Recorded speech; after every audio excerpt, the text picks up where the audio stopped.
Hello guys, welcome to the Kalaka TV. Like Sheikh Ahmed back again with another topic of grammar, that is verb.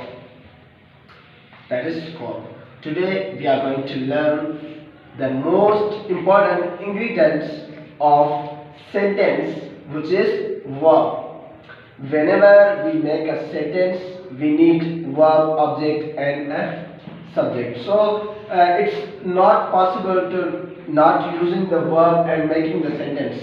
हम आज fail पढ़ने जा रहे हैं. Fail ये कोई भी ऐसा वर्ड होता है जो हम किसी भी चीज़ के बारे में या किसी भी पर्सन के बारे में कहते हैं. हम उसको बयान करते हैं कि वो क्या करना चाहते हैं, क्या करना चाहते हैं. मतलब हम उर्दू में कहें तो काम, ये कोई भी काम है, कोई एक्शन है, जो कोई वर्क है, हम बताते हैं. ठीक है. उसके बाद इसकी डेफिनेशन है a verb is a word which used for saying something about some person or thing. जैसा कि मैंने आपको बताया, किसी भी आदमी के बारे में या किसी भी चीज के बारे में हम जब भी कोई चीज कहेंगे, उनके बारे में कोई भी बयान करेंगे, हम उनका कोई भी काम बताएंगे, तो हम उसे कहेंगे वर्ब है. कभी भी हम सेंटेंस बनाने की कोशिश करेंगे, हम वर्ब यूज नहीं करेंगे, तो कभी भी हमारा सेंटेंस कंप्लीट नहीं होगा. यानी कि वर्ब के बिना सेंटेंस बनाना इम्पॉसिबल है. देखिए आगे, जैसे कि to play, to see, to write, to kill, to eat, to come, etc. They are the verbs through which we can make the sentences. They are the verb like that. There are two kinds of the verb. Number one is transitive verb and number second is intransitive verb. So let me tell you about a transitive verb.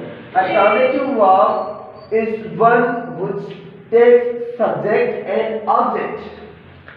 यहाँ जब भी हम fail की बात करेंगे तो fail के दो अक्षर में, एक है हमारा ट्रांजिटिव वर्ब, एक और दूसरा है हमारा इंट्रांजिटिव वर्ब. जब भी हम ट्रांजिटिव वर्ब की बात करेंगे तो ट्रांजिटिव वर्ब होता है जो हमारा ट्रांजिटिव फेल होता है, वो हमारा सब्जेक्ट.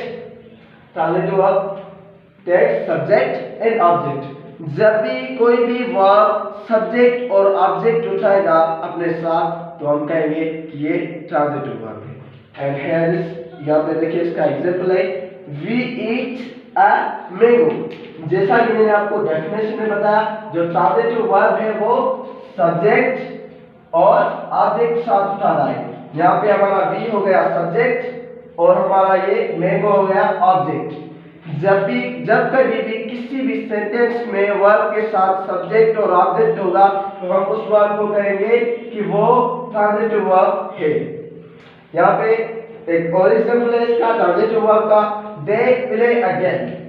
यहाँ पे भी देखिए हमारा सब्जेक्ट है, हमारा ऑब्जेक्ट भी है. जब भी कभी जुमले में सब्जेक्ट और ऑब्जेक्ट होंगे वर्ब के साथ, तो हम वो कहेंगे कि वो ट्रांजिटिव वर्ब है. और अब देखते हैं intransitive verb. An intransitive verb is one which takes only subject. अब इंट्रांजिटिव वर्ब की बात करते हैं. जैसा कि मैंने आपको ट्रांजिटिव बताया, तो वो सब्जेक्ट और ऑब्जेक्ट साथ उठाता है. बट ये जो हमारा इंट्रांजिटिव वर्ब है, ये सिर्फ सब्जेक्ट साथ उठा रहा है, इसको ऑब्जेक्ट की जरूरत नहीं होती. ऑब्जेक्ट ना हो तो हम कहेंगे कि ये हमारा इंट्रांजिटिव वर्ब है. यहाँ पे देखिए, the girl smiles. The girl smiles. Here is your subject and here is your verb. जब भी ऑब्जेक्ट के बिना कोई भी सेंटेंस बना होगा, तो हम कहेंगे जो वर्ब है इसके अंदर ये इंट्रांजिटिव वर्ब है, क्योंकि ये इंट्रांजिटिव वर्ब है क्योंकि इसने सब्जेक्ट उठाया. सिर्फ सब्जेक्ट हो तो इंट्रांजिटिव वर्ब, सब्जेक्ट और ऑब्जेक्ट हो तो ट्रांजिटिव वर्ब. यहाँ पे इसका और एग्जांपल है, the sun sets. The sun sets. यहाँ पे देखिए आपका ये द सन हो गया हमारा सब्जेक्ट और सेट्स हो गया हमारा intransitive verb. Thank you. मजीद नए वर्ब के लिए सब्सक्राइब करते रहिए. वेलकम.